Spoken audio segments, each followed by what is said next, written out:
Should Lenyn Sosa be the White Sox first baseman in 2026? I'm sorry, I can't even get through that without laughing. Well, I'll try to talk about it, okay? We're going to talk about that here on the CHGO White Sox podcast.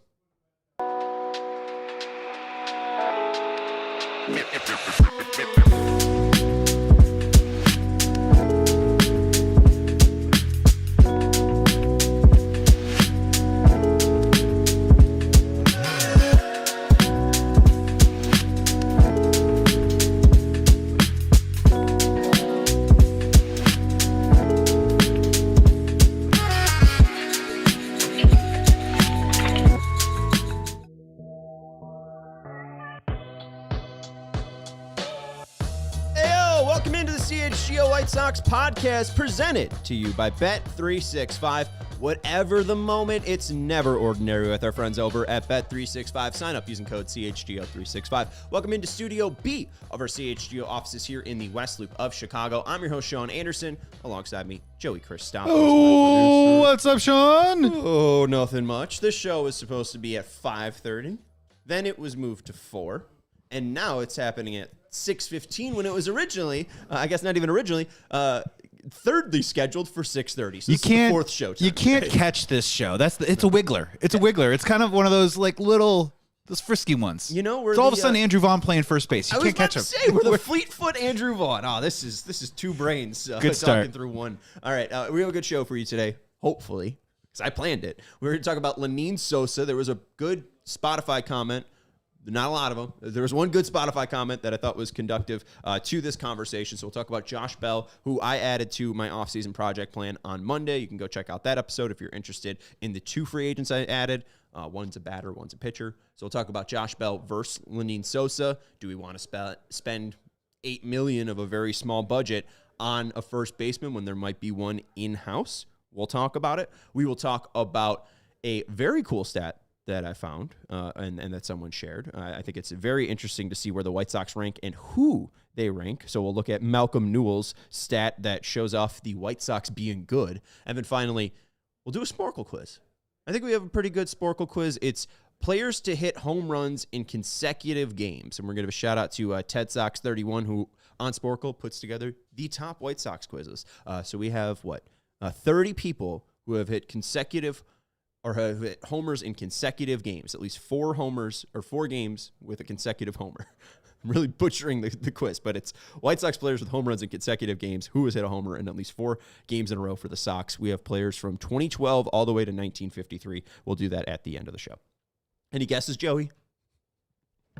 For the 1953 Frank one? Thomas. Oh, yeah, Frank Thomas. That's a good guess. All right, let's get into Lenyn Sosa. We did have some comments over on Spotify. Typically, the comments come in on YouTube. Spotify is typically quiet. However, we got some feedback, and it's from the Monday episode, How Will Venable and Chris Getz build this team? And shout out to 12106293330, who said, isn't Sosa better than Bell? Higher WAR, same homers, and younger. Bell has a better glove, but Sosa might still improve. So whoever that is, whoever actually gave a real comment. To whom 16979 or 4 or 5. 12106293330 on Spotify. That's out there. And also, of course, that was the show with as many comments as possible. We have 4 comments on that show. 2 of the 4 are saying, F the Cubs. The other one is saying, I'll stop hating on the Cubs as soon as you stop posting podcasts with clickbait titles like, did the Sox mess up by trading Crochet? So it's really just people want to hate on the Cubs. So, hey, if that's your prerogative, feel free. I won't hate them until they're in our division or until we're actually playing one another in the World Series. But I digress. Let's get into Lenyn Sosa versus Josh Bell. So the first point that this person brings up is WAR, Josh Bell versus Lenyn Sosa. Josh Bell, I'm using Fangraphs, a .1 WAR, so not really the guy that you're rounding up to give even a pay increase. I think he got paid $6 million, and I was going to give him a raise. So not really the guy that you're saying, oh, this is worth the money. Usually 1 WAR is worth $8 million. So Bell could be a lot cheaper than what I threw out there. And Lenyn was worth 1.3 WAR, and that's on F WAR. I don't know if that's different when it comes to B WAR, but Lenyn is actually outperformed Josh Bell when it comes to at least F4. Lenyn on Baseball Reference was a 0.9 this year, Bell a 0.5. So still, Lenyn was better. Bell hit 22 homers, Lenyn hit 22 homers. So fair point there. Lenyn also is, 25 compared to Bell's, I think, 33, who just turned 33 in August. So a very different gap there. 6 years. The defense isn't super crazy. I think what we learned about Lenyn was that he's not a natural first baseman. Josh Bell, though, primarily was a DH, wasn't even a first baseman. And in the very few games that he played at third base or first base, it was 33 games, a -4 outs above average. That's not good. Lenyn, he played 42 games at first base and a -1 outs above average. I got one reaction that was like, no, from Twitter. But, I don't really have anyone I want to sign when it comes to first baseman and third baseman. I picked Bell because he was like, if you squint, that's the best of the bunch. But I'm not even running to the window to go say, Josh Bell's my guy. We looked at the third baseman. The only third baseman that seemed swallowable and in their price range was Yoan Moncada. I think that's a hard no for most White Sox fans. I think that's a hard no from Yoan Moncada himself. Which is basically just like a small step up from Anthony Rendon. Yeah. Can hit from both sides, actually plays. But yeah, nothing too crazy. I don't know, do you want to get really crazy and have Trevor Story move over to third base, a position that he's never played before? I doubt that. He's an available free agent, but there's no one at third base that I'm like, that's my guy. So I think Miguel Vargas will just be the guy at third base. I think Myjov's the guy at second base. Obviously, Colson's the guy at shortstop. It really leaves them adding at first base if they're going to add. Bell of the bunch, that seems reasonable. That's not a Pete Alonso. I don't think they're giving $30 million to Pete Alonso. If they do, I'm not upset. But in reality, what seems feasible? Josh Bell seems feasible. So if you want to ask, Josh Bell versus Lenyn Sosa, let's get into it. The one thing that I think they love about Lenyn Sosa is his ability to hit the hell out of four-seam fastballs. This is barrel percentage per batted ball event. So if he has a batted ball event, putting a ball in play, how many times does he barrel it up?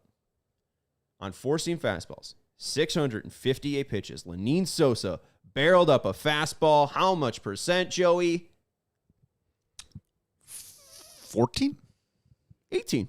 Okay. Which is really damn good.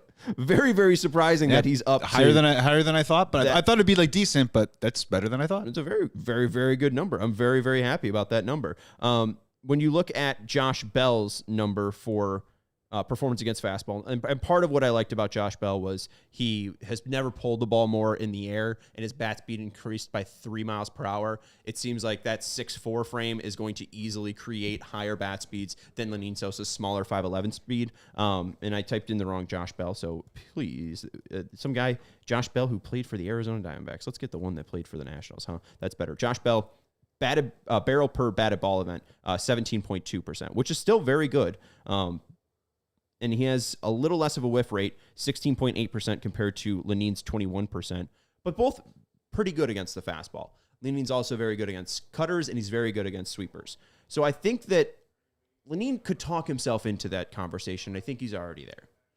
The one thing that I thought was interesting from Gene Watson was him saying that they received interest from Lenyn last offseason from good teams. Does that mean the White Sox think higher of Lenyn Sosa because other teams wanted him? Or do they like what he gave specifically? He also mentioned that he thinks that he could possibly get a little bit better defensively. And if he is around a 0 outs above average and giving you 22 home runs, cheaper than Josh Bell does, it's not a terrible idea. But when you look at players that barrel up the ball and saw over 500 or so 14 fastballs, Aaron Judge, shocker, is the leader at 36.2%. Schwarber, 29.8%. Then you have Shohei Ohtani, 28.1%. James Wood, 26.2%. George Springer, 25.5%. Taylor Ward, 25.2%. Then Bryce Harper, 24.4%. Pete Alonso, 24.1%. Have we named a bad baseball player? Max Kepler, 23.8%. Wilson Contreras, 23.6%. And then Michael Busch, 22.4%. This is all just for me to run into Hunter Goodman, Kyle Stowers, Mike Trout, and Lenyn Sosa should be somewhere in this range if he's around 18%. But he's in the top 100 when it comes to players that have seen at least 600 fastballs and a barrel per batted ball event. So when we see that transformation from the White Sox in the second half against four-seam fastballs, even though I hate to admit it, Lenyn Sosa is leading that charge. The reason I dislike Lenyn is because of his lack of ability to walk. When you look from 2015 to 2025, the past 10 years, players that have had 750 plate appearances, Lenyn Sosa is third in walk rate. Paulo Orlando, 2.4%, and Hanser Alberto, 2.4%, are the only players with a worse career walk rate than Lenyn Sosa. I don't know if this is necessarily fixable. And you could even see in the second half, it jumps up to 6%, but that's not really even that great. There's I think around, thousands of players in here, and only, I think, about 200 have a career walk rate under 6.5. One of them's Julio Rodriguez, so that kind of helps him. But I don't know if he's exactly the athlete Julio Rodriguez I don't think he's is. reaching the potential of J-Rod. Andrew Vaughn's at 6.5%. We saw his walk rate skyrocket. The White Sox have had an issue, I think, teaching discipline and pitch selection to players, but I think it got a little bit better in the second half. But isn't part of Lenyn's success is a bit of that aggressiveness that it would... Is he really ever meant to become a well-rounded player? Is he meant to just try and lean into his strengths a little bit, as you mentioned, hit fastball hard, and try and hit 20 bombs a year? And that's what we saw really when he was in an 0-2 count. It was like, all right, well, now I'm going to lock in, I'm going to shorten up my swing, and that's where he saw a ton of power. And it just seems like it's very back up against the wall. At some point, when your back is up against the wall every single time, you're not going to have that way out, right? It's like a kung fu movie. I only know Jackie Chan, Bruce Lee, right? Bruce Lee's up against the corner. There's 6 guys surrounding him, right? And he's going to scale the wall to escape. Lenyn Sosa, I think, has scaled the wall several times. I don't know if he's getting out again, but I don't think 1-2-1-3-0-6-2-9-3-3 had a bad point. That it could just be Lenyn at first base. And maybe we go really heavy into pitching. I don't hate that idea. Maybe you go, instead of having a tryout between Davis Martin, Jonathan Cannon, and Sean Burke for the 4 and 5 spots, you have those 3 compete for the 5th spot, and then you go out and sign a Cody Ponce, a Martin Perez, and then instead of spending $8 million on Bell, you spend the other $4 million that you probably would have given to a pitcher. You add that up, you give him like $12 million, and maybe you get a little bit better of a pitcher. So, or maybe find a right fielder or something like that. And talk. I really like Braden though. And Tauchman's going to be cheap. I mean, Tauchman, I think his arbitration number was around 3.5. I think that they could probably get him to settle for 3. I'm not thinking of a specific player off the top of my head, but if you could tell me that you were going to go out and sign a Hunter Renfroe type to play right field for a couple months and try and give you some sort of version of pop to hold the seat, keep the seat a little warm. You keep Tauchman as the 4th outfielder. You rotate that a little bit. See where the veteran outfielder's at. Maybe you can flip him for a bag of balls, maybe not, but obviously then you get out of the way for Braden. But it doesn't rush the issue where you're like, oh my God, do you know what the right fielders for the Sox are hitting right now? 156, blah, blah, blah. We got to call up Braden. We got to do it now. Yeah, but then, when you're... That's why it's a little bit different if you bring in Tauchman into camp, because he's actual competition, where last year it was Amaya for Montgomery at shortstop. And then that's just kind of... We saw how that played out. Amaya smoked him. Capra was terrible, right? So I think they have an in-house replacement. Also, you couldn't have picked a worse player. Hunter Renfroe. How many homers did he have in 2025? Hunter Renfroe? Yeah. 3. 0. Okay. Yeah. -1.5 But if you roll the clocks back, games. He went from town to town and he hit 18 to 22 bombs, hit 230 or whatever, provide a little muscle in that 6-7 spot of someone's lineup of a not so great team that was in transition. That type of player. Right. Like a Will Myers. A Randall Grichuk. Thank you. Yeah. Perfect example. He was terrible in KC. He was around a 99 OPS hitter with Arizona, and then he was 59 OPS hitter with Kansas City. He had a really good 2024. So I'm not against Randall Grichuk, even though we're kind of bringing up his name in jest. Sure, I'm in on Randall Grichuk. Out on Josh Bell, in on Randall Grichuk. We got to take a break here on the CHGO White Sox podcast. We'll talk about adjustments the White Sox made in season, and then we'll have a quiz for you after the break here on the CHGO White Sox podcast presented by Bet365. We want to let you know about our wonderful, fantastic friends over at Bet365. Whatever the moment, it's never ordinary with our friends over at Bet365. Baseball's on. Hockey's on. Preseason NBA is going on. Again, baseball is going on. Southern Miss is playing Georgia Southern, right? What else do you want, folks? I'll be sweating over a minus 135 Southern Miss money line, but hey, that's just me. I got it early.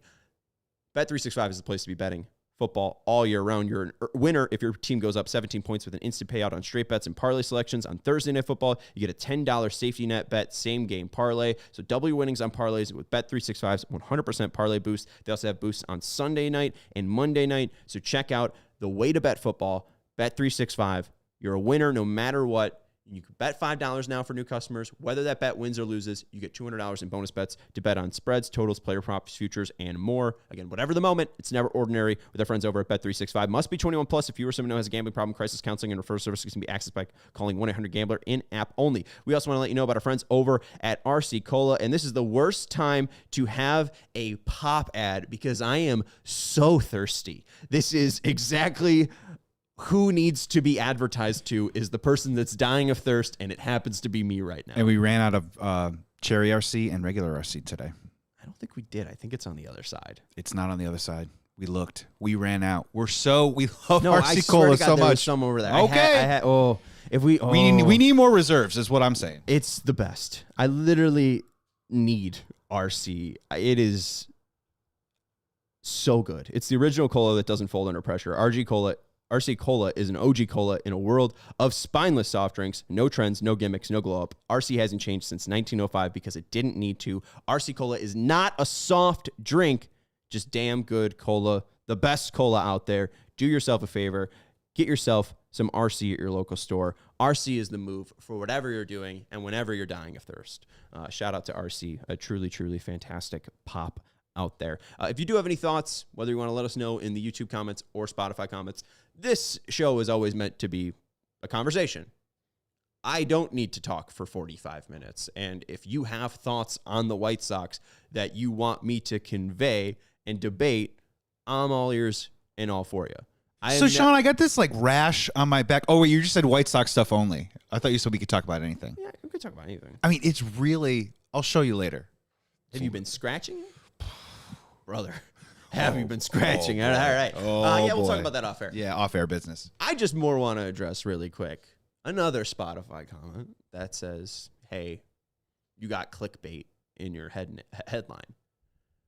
Clickbait is saying, hey, look at these pictures of, Donald Trump's hair getting blown over, right? I don't know what clickbait's such like a 2010 thing. So I'm just trying to think of like stupid things like, oh, come check out this nip slip. Like, I don't know. And it's not that. It's not what you clicked on. You got baited into clicking something that it wasn't what you promised. Yeah, clickbait is like a picture of like a puppy dog crying, and then you click on it, and it's actually for a puppy treat that will make the puppy joyous with tears. Right. It's supposed to mislead, misdirect, and have you click in on the thing. I didn't misguide anybody by having a conversation on should the White Sox have traded Garrett Crochet. I talked about it for 30 minutes on why, even though the White Sox do not regret Crochet, me as a fan, my own personal opinion is that I want this team to finally commit to pitching. And you had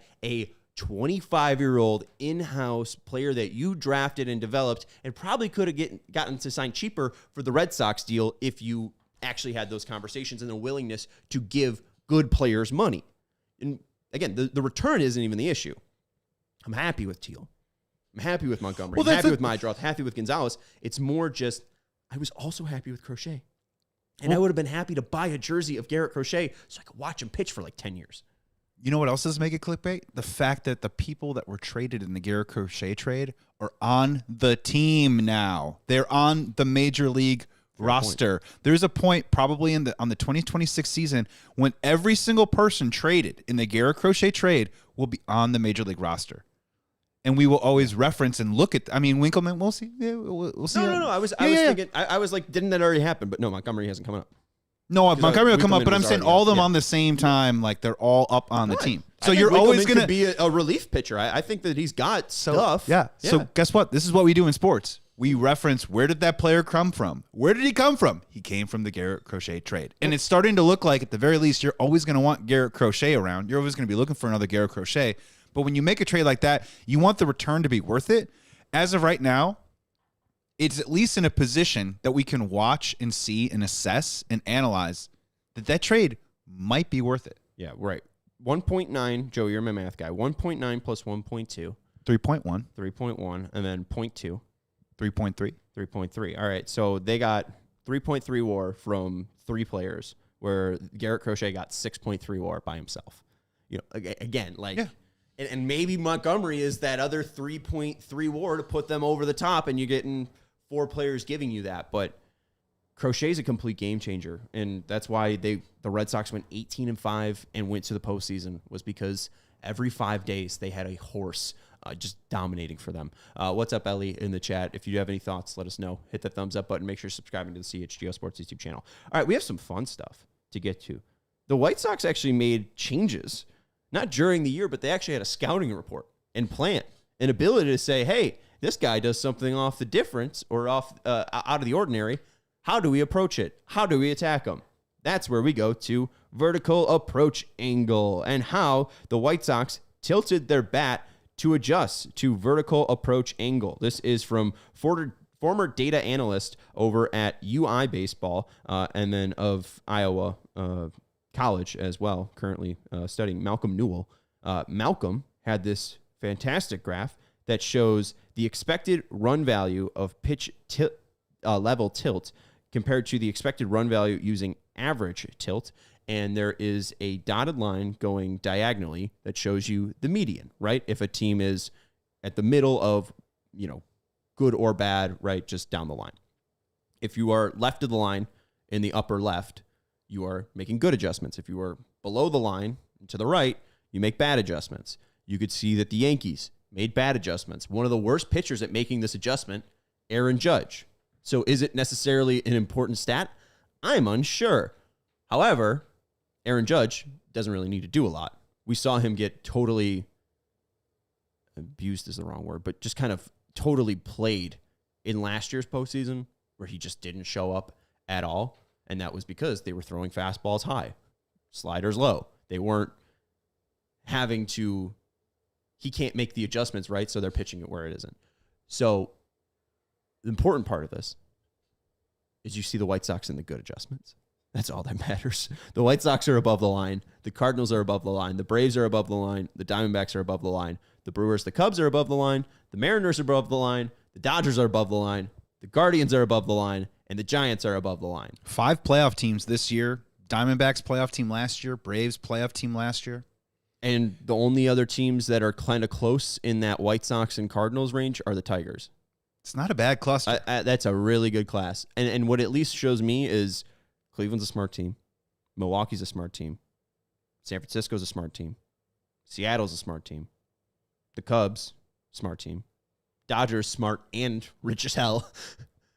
They're in the right place. And the fact that they can adjust like that shows you why they were so good in the second half against fastballs. Shows you why they went 40-42. I think I made that record up, but it sounds nice. In the second half. What was their record in the second half? I should know that. Anyways, I'm going to go 6 games under. 6 games under? Let's see. Second half, 28-37. But 315 runs to 312 runs against. So they outscored their opponents. You were thinking they had that losing streak, remember? Towards the very end, they lost 5 in a row. So they were close to the 2 under. They didn't play 82 games in the second half. Yeah, numbers are fun. Numbers are fun. And I just am really excited to see the White Sox on the good side. Because if you want to flash that, Joey, this is a team coming off the worst record in Major League Baseball and another team that is in that or was in that category, didn't end up making it, was the Rockies, and look where they are, right? Like, I mean, they're below the Pirates. They're around where the Reds were, who were a playoff team, but also needed a ton of luck to get into the playoffs. I'm just very happy to see the Sox, even with 100 losses, be this high. I think it just shows you, like, the Ryan Fuller specifically is making this change. Look where the Orioles are. I don't have this number for 2024, but I bet you the Orioles were a lot better than where they were this year, and I bet you the White Sox were probably, bottom right on the same level where the Yankees are, but just all the way over in that corner. Nobody puts baby in the corner except the White Sox themselves. And they've dug themselves out of that hole, out of that corner. And I really think that this operation should give you hope. The White Sox might be smart.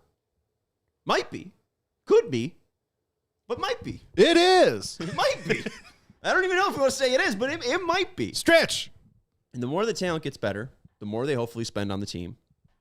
We might get away from 100 losses every goddamn year. We might stop losing 100 every year.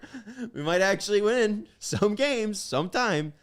I think this team's closer to 72 and 90 than they are another 60 and 102 year. And that just, again, gives me hope. We're going to have some fun after this break. We're going to tell you about some great sponsors during the break. Stay tuned. We have a fun Sporkle coming for you to kill the last 10 minutes here on the CHGO White Sox podcast.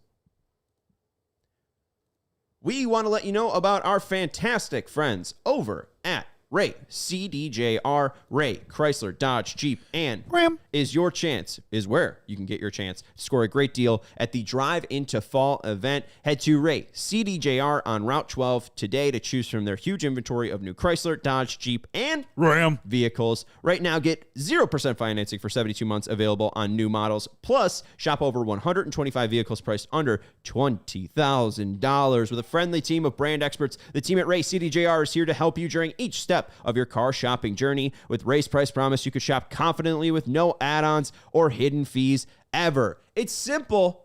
The price you see is the price you pay. You see a price, you pay the price. Boom. Don't miss out on the Drive into Fall event for huge savings on new models over at Ray Chrysler Dodge Jeep and Ram. For more information, visit Ray CDJR today on Route 12 in Fox Lake or online at raycdjr.com. They've been serving the community since 1963. We also want to let you know about our friends over at... Didn't load. Mando. I don't stink today because of our friends over at Mando. They're showing off the Clover Woods in that banner right there. Go check out their starter pack if you haven't already. You can get $5 off a starter pack with code CHGO over at shopmando.com. That's SHOPMANDO.com. You can get 20% off site-wide and free shipping, and you can also get $5 off on their starter pack as well. It's perfect for new customers. You get a solid stick deodorant, cream tube deodorant, and 2 free products of your choice, like the mini body wash and deodorant wipes, along with free shipping. This is, though, my deodorant. Not only did they give us samples, I just keep buying it. I just keep going to Target, and now it's just become my deodorant. This is a fantastic product. I've tried other natural deodorants. They don't really do the stopping.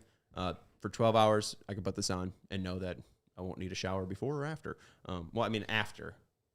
But you know what I'm saying? Like, I won't need to be at work being like, oh, got a shower. I'm still feeling fresh because of our friends over at Mando. Head over to shopmando.com. Please support our show and tell them we sent you. Mando's got you covered with deodorant plus sweat control. So say goodbye to sweat stains and hello to long-lasting freshness. Welcome back to the CHGO White Sox podcast, presented to you by Bet365.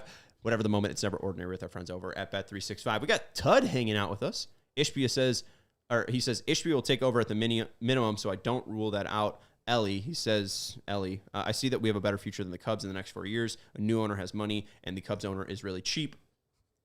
Really good point there, Ellie. He is really cheap. It's laughable that Jesse Rogers is saying that the Cubs have no chance to sign Kyle Tucker. The offseason hasn't started.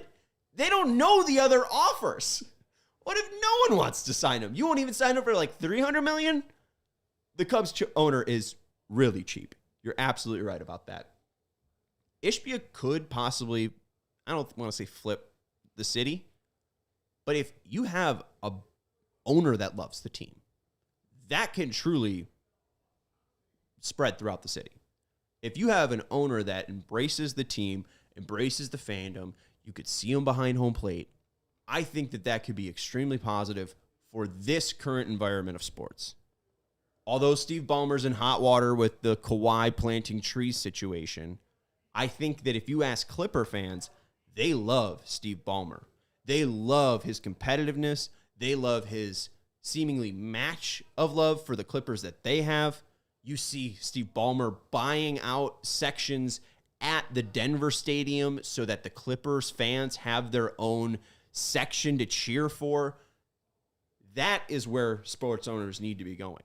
They need to be going in the Steve Ballmer and Steve Cohen route of, I know this is the worst thing that's ever happened to you. It's not, but baseball fans and basketball fans are absurd and ridiculous. And because you lost this season, that game, in this fashion, I've never been more embarrassed, right? You need to play into it to show that you care. Jerry Reinsdorf has not done any job of showing White Sox fans that they care. If Ishbia brings money and shows fans that he cares about them, I think that you would see a significant shift. Maybe not he wouldn't flip the city, but a significant shift. Tud saying you could allow Teal and Carroll in the same lineup if Lee or Sable could be a fourth outfielder / catcher option. Blake Sable gets a mention. That's a Sox fan. The off-season's here. Fan. Yeah, if you remember my Rule 5 article from 2025, I wanted Dominic Canzone. Who's the other guy from the there's another guy from Hunter the Rangers. Renfroe? No, and then Blake Sable was one of them. There was and then I think Bob Seymour was one. But no, I forgot Blake Sable was even in the organization. So good job on that, Tud. I think Lee has trade value, so I don't know if I'm all in for Corey Lee's going to take up a bench spot. I want to see Teal and Carroll in the same lineup, but I don't know how realistic that will be with Benny likely being a designated hitter. I want to see Teal at first base or left field. I kind of want to see Carroll just be the catcher if he catches 110 games, and then you have a backup catch the other 42, 52. That's fine with me. And it could be a Sable or Lee. But I think they can get more out of the Carroll-Teal current situation. And if they can't, maybe it is, this offseason where they look to trade him. I don't know exactly what team needs a catcher, so I'm not going to throw out teams right now. But I think that there should be true consideration and true thinking within the White Sox organization that we have to split up these catchers to maximize our lineup.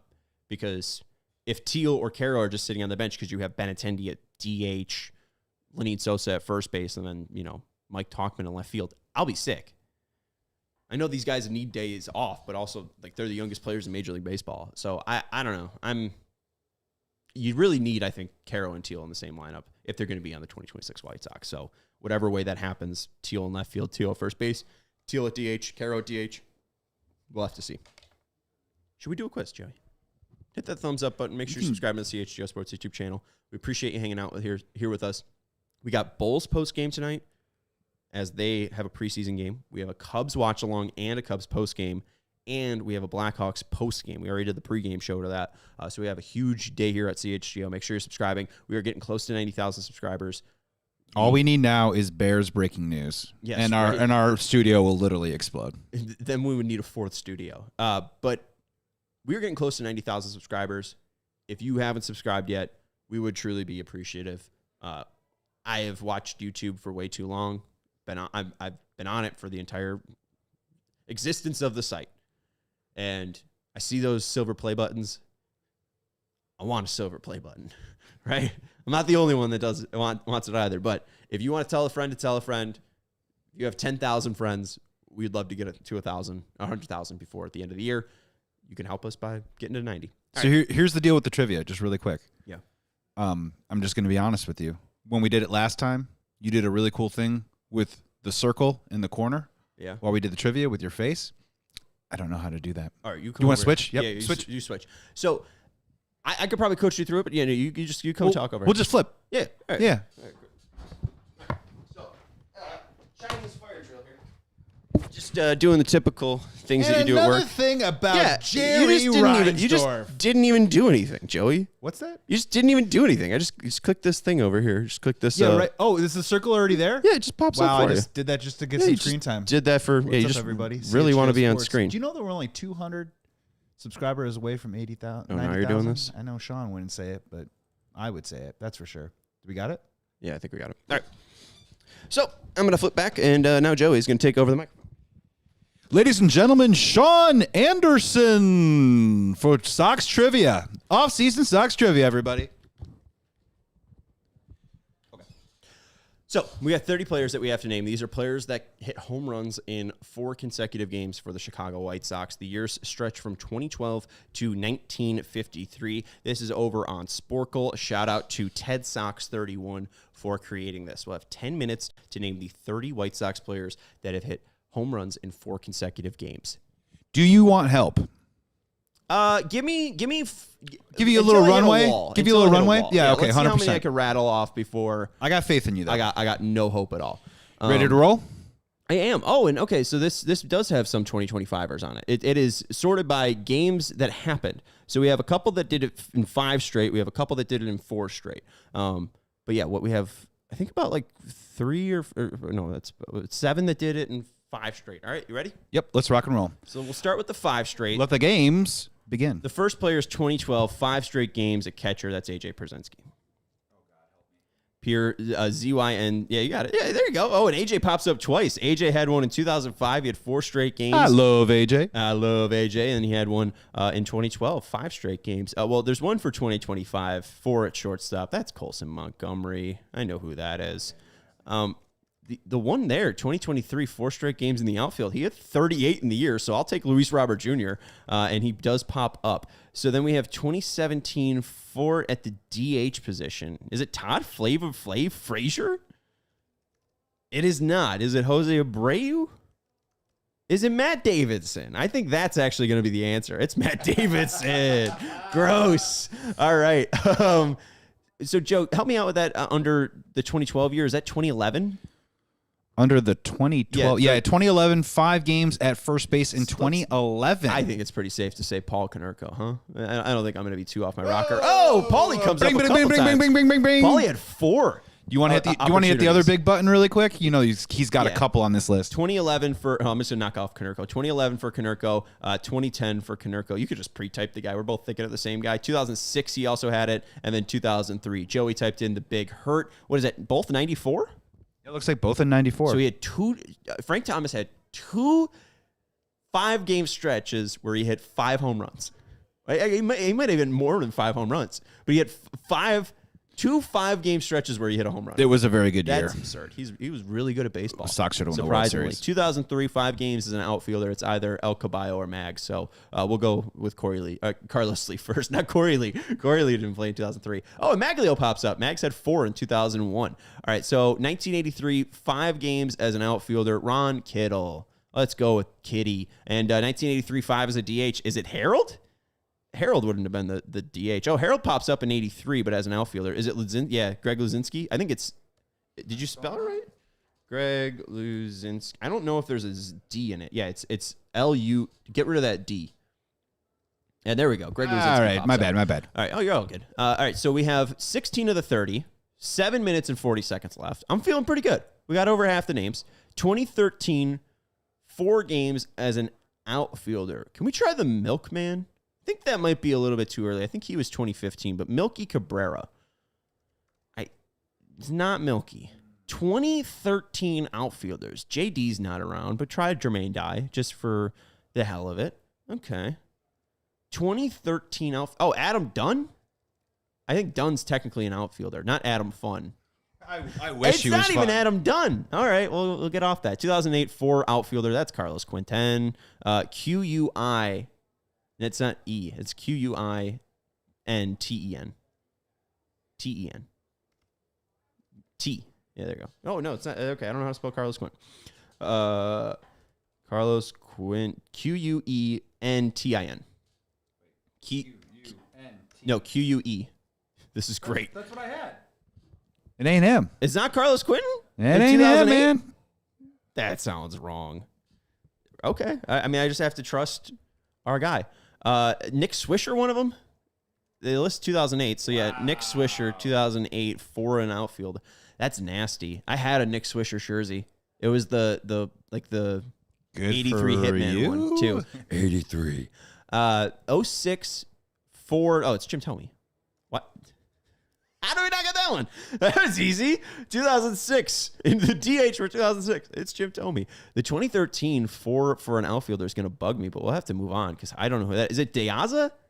Did Alejandro Deaza just have like a crazy one? It's D space A-Z-A, yeah. No, okay. So I knew it. who did you get? Dan Pasqua, Oh, 1991. Dan Pasqua. Because I was like, who's the other guy other than Frank Thomas in 91?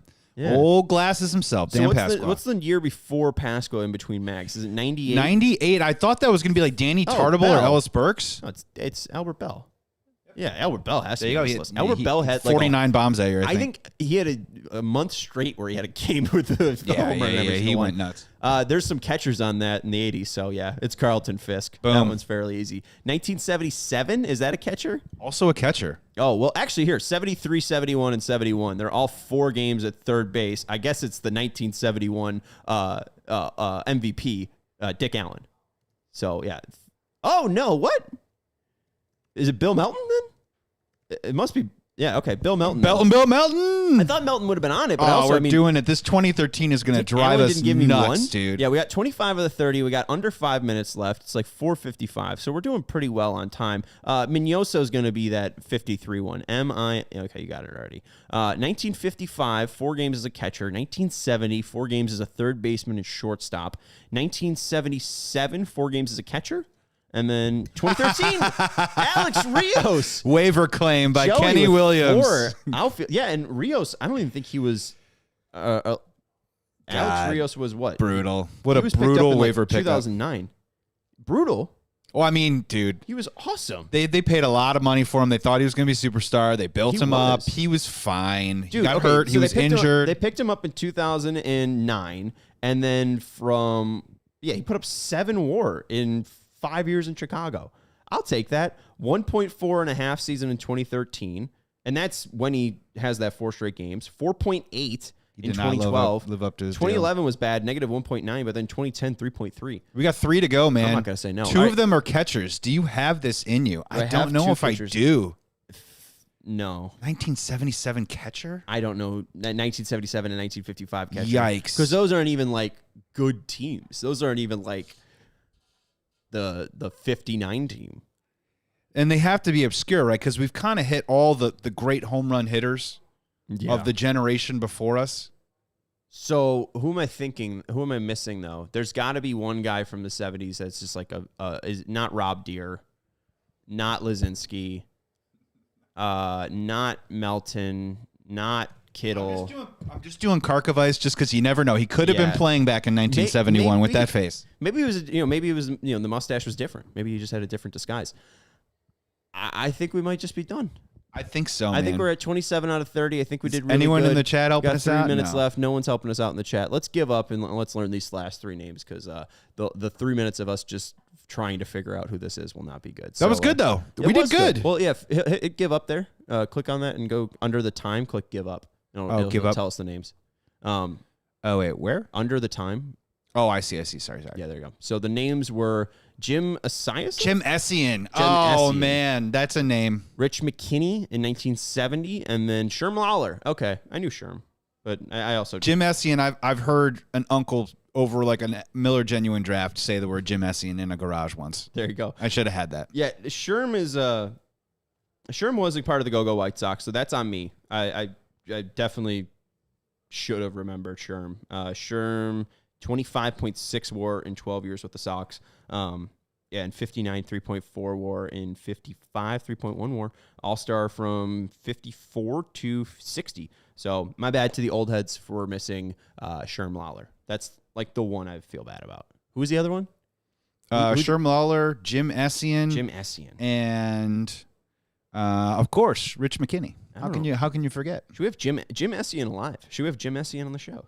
We should, and we should apologize to him. You should. He's from Troy, Illinois, so that's pretty cool. Oh, there. man, Or he's watching right now, from Jim. Detroit, We're but then, so yeah. sorry, dude. Definitely. We're so sorry, man. We 10 should have had it. At career high in 1977, 10 homers. So he had 10 homers, and 4 of them came in consecutive games. He does it in bunches, folks. He stat padded that year. Yeah, that was his best year.